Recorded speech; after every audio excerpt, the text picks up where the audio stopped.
Hello again, Chris Lee and Chase Robinson here with our last bowl prediction. Tax Slayer Gator Bowl. That's Duke and Ole Miss. You can catch that Thursday, January the 2nd, 6:30 Central on ESPN. BetOnline favors Ole Miss by about 17.5 points with an over-under of about 51.5. That makes for an implied final score of Ole Miss 35, Duke 17. My computer model has Ole Miss by about 18.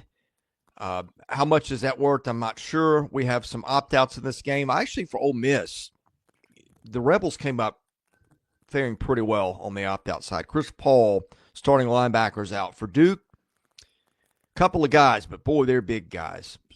Starting quarterback Malik Murphy, running back Star Thomas, maybe two of their bigger stars on offense for sure.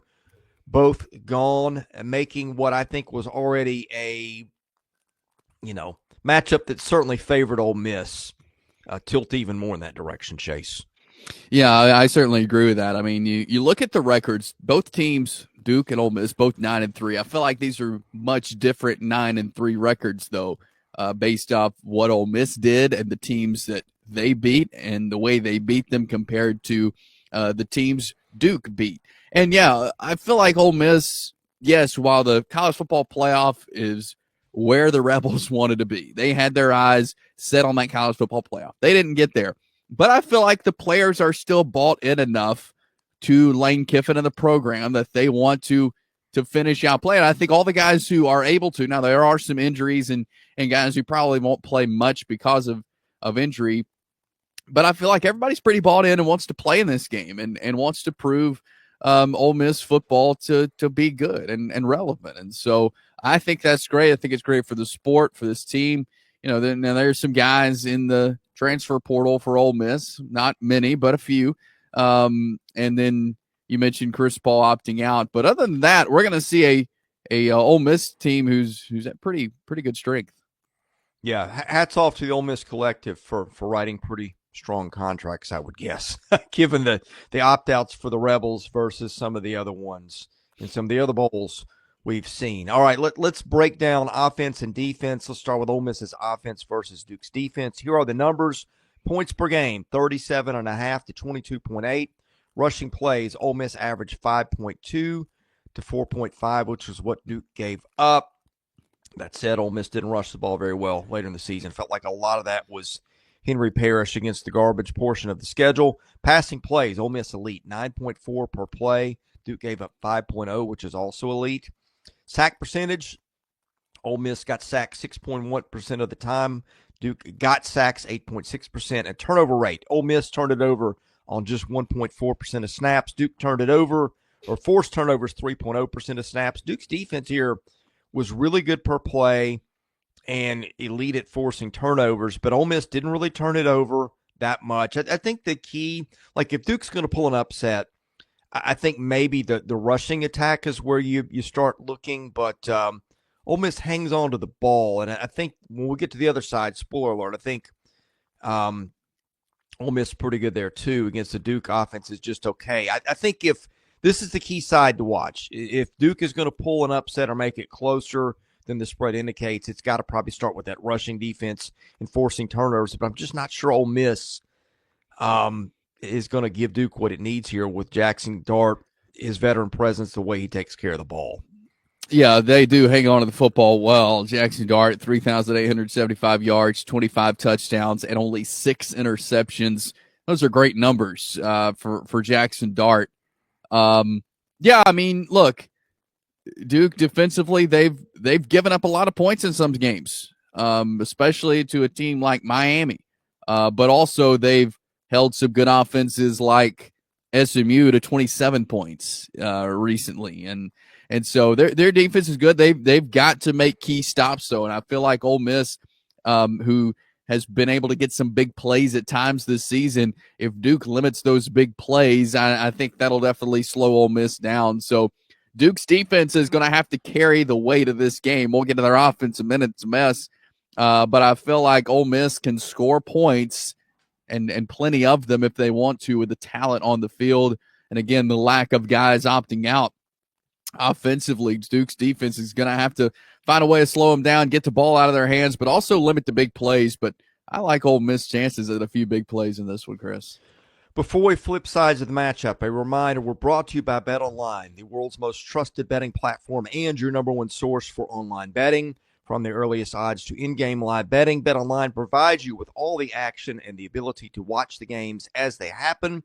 With the largest selection of odds on everything from football, the NBA, and college basketball, NHL to UFC, head to BetOnline today. Don't forget to use the promo code BELIEVE for your welcome bonus on your first deposit. BetOnline. The game starts here. Well, if you're betting and you're looking at defense, Ole Miss has certainly got the better unit. It was elite all year, elite up front. Lane Kiffin did a great job of assembling talent in the portal in the offseason and has kept most of it through the bowl game with the exception of Chris Paul. Here are the numbers. Ole Miss's defense versus Duke's offense in that order. Points 13.9 to 26.8. Rushing plays 3.5 yards to 3.6. Passing plays 5.3 to 6.6.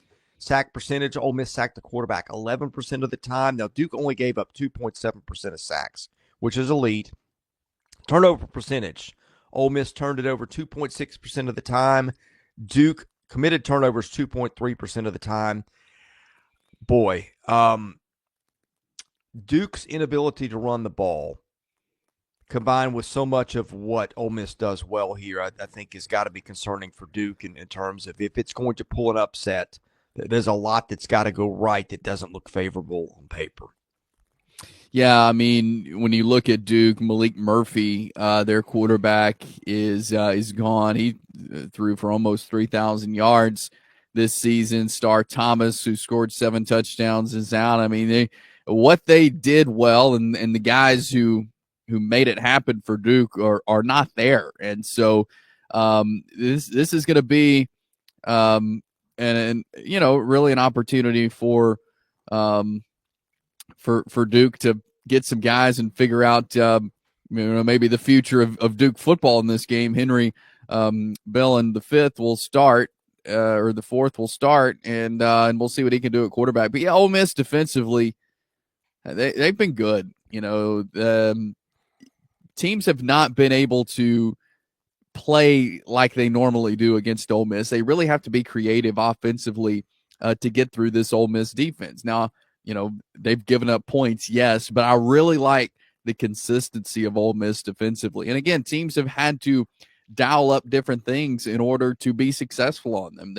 When we talk about Lane Kiffin, and we've talked about it this season, you think offense, but like you mentioned, what he did in the portal, the guys he brought in on the defensive side of the ball, I really like that. He needs to keep that up. If he can put together really good defense, because he's going to get good offensive players, people want to come play for him. If he can keep getting guys like he did this year out of the portal on defense, I think Ole Miss has a really good future ahead of them. But I really like what the defense has done this year for Ole Miss.